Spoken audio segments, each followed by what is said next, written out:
Assalamualaikum warahmatullahi wabarakatuh. Sebelumnya, perkenalkan saya Nur Mufidah Alfi. Di sini saya akan mempresentasikan mengenai anatomi panggul. Baik, langsung saja kita mulai. Nah, di sini sudah terdapat gambar panggul. Tulang panggul terdiri atas bagian keras dan bagian lunak. Bagian keras panggul terbentuk atas tulang-tulang, sedangkan bagian lunak panggul terbentuk atas otot-otot ligamentum. Nah, untuk bagian keras panggul terdiri dari dua bagian, yaitu bagian atas yang luas yang dinamakan dengan pelvis mayor dan bagian bawah atau panggul kecil yang dinamakan pelvis minor. Antara pelvis mayor dan pelvis minor dibatasi oleh linea innominata. Nah, yang saya tunjuk ini merupakan linea innominata. Pelvis mayor terbentuk atas 4 tulang, yaitu yang pertama ada ossa coxae, ossa yang berarti 2, dan coxae tulang pangkal paha. Nah, ossa coxae merupakan tulang pangkal paha kanan dan kiri. Nah, ini merupakan tulang pangkal paha kanan dan kiri. Lalu ada os sacrum, ini os sacrum, dan ada os coccygeus. Untuk os coxae atau tulang pangkal paha terbentuk atas 3 tulang yang saling berhubungan. Nah, semuanya berpusat pada acetabulum atau yang berbentuk seperti cawan ini yang saya tunjuk. Acetabulum ke atas dinamakan os ilium atau tulang usus. Acetabulum ke bawah dinamakan os ischium atau tulang duduk. Dan acetabulum ke samping dinamakan os pubis atau tulang kemaluan. Os ilium ini merupakan tulang terbesar panggul yang membentuk bagian atas dan bagian belakang panggul. Nah, bagian os ilium ini terdapat penebalan di bagian sini yang dinamakan crista iliaca. Lalu ada tonjolan yang disebut spina. Spina itu artinya tonjolan. Nah, ini namanya spina iliaca anterior superior. Dan yang bagian bawah spina iliaca anterior inferior. Untuk mengingatnya, superior yang artinya atas dan inferior artinya bawah. Berarti ini artinya spina iliaca bagian atas depan dan ini spina iliaca bagian bawah depan.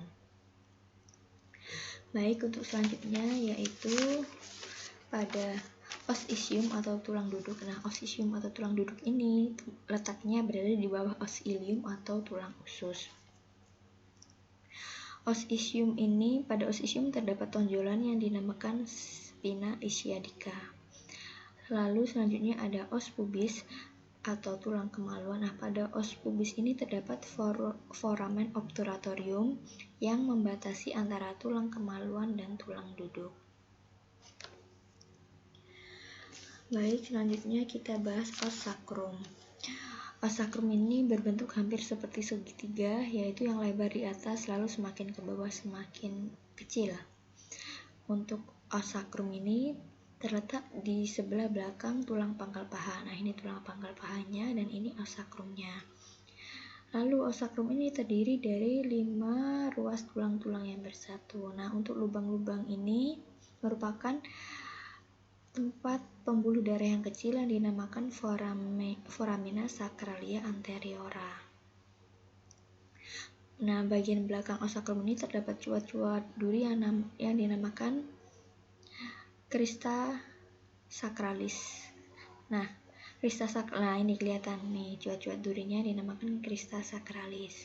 Tuh, lalu yang terakhir ada os coccygeus atau tulang tungging. Nah, os coccygeus ini terdiri dari 3 sampai 5 ruas tulang yang bersatu. Nah, pada saat persalinan atau pada saat proses bersalin, pada waktu kepala melakukan putar paksi dalam, os coccygeus ini sedikit terdorong ke belakang yang bertujuan untuk memperluas jalan lahir. Maka tidak heran orang bersalin itu rasanya sakit sekali. Karena apa?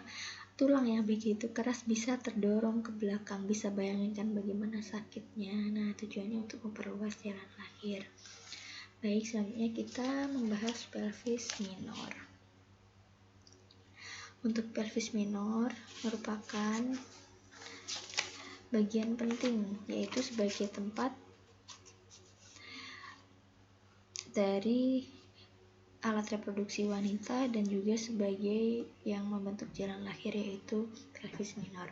Pada pelvis minor terdapat 4 bidang. Yang pertama yaitu ada pintu atas panggul, lalu yang kedua ada bidang luas panggul, yang ketiga ada bidang sempit panggul, dan yang terakhir ada pintu bawah panggul.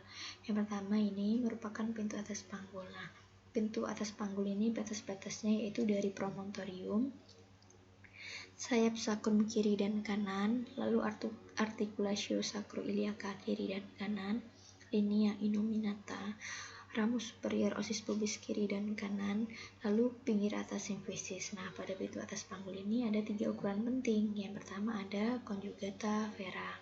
Nah, conjugata vera ini diukur dari tepi atas simfisis menuju ke promontorium. Nah, ukuran normalnya yaitu kurang lebih 11 cm.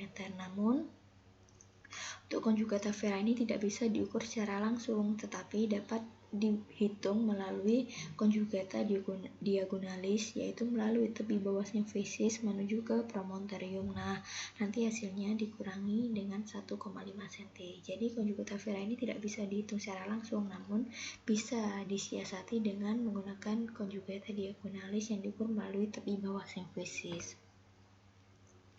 Yang kedua itu ada ukuran melintang atau diameter transversa, yaitu jarak antara linea innominata kanan dan kiri. Nah, ini jarak antara linea innominata kanan dan kiri yang memiliki ukuran normal 12,5 sampai 13 cm.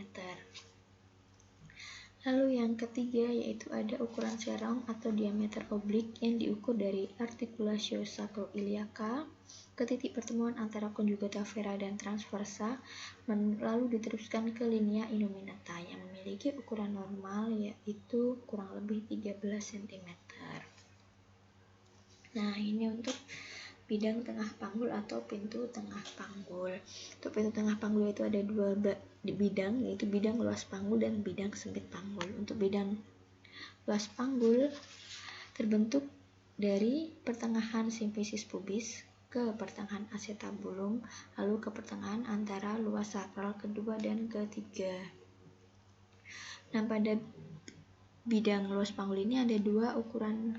Yang pertama ada ukuran muka belakang yang diukur dari pertengahan simfisis pubis ke pertengahan sakral kedua dan ketiga yang memiliki ukuran normal 12,75 cm.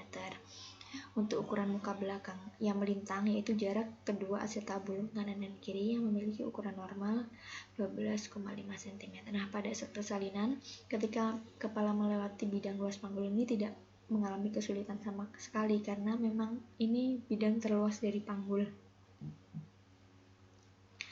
Lalu pada bidang sempit panggul yaitu sama, ada 2 ukuran. Yang pertama ada ukuran muka belakang yaitu yang diukur dari tepi bawah simfisis ke ujung sakrum yang memiliki ukuran normal 10,5 sampai 11,5 cm. Nah, ini dari tepi bawah simfisis ke ujung sakrum nih. Ukuran normalnya 10,5 sampai 11,5 cm. Lalu yang kedua ada ukuran melintang yaitu jarak antara kedua spina ischiadica. Nah, ini tonjolannya spina ischiadica kanan dan kiri yang memiliki ukuran normal kurang lebih 10 cm. Nah, bidang sempit panggul ini merupakan titik putar dari pintu atas panggul menuju ke pintu bawah panggul. Di sini kepala mengadakan putar paksi dalam karena menyesuaikan dengan sumbu panggul yang melengkung ya.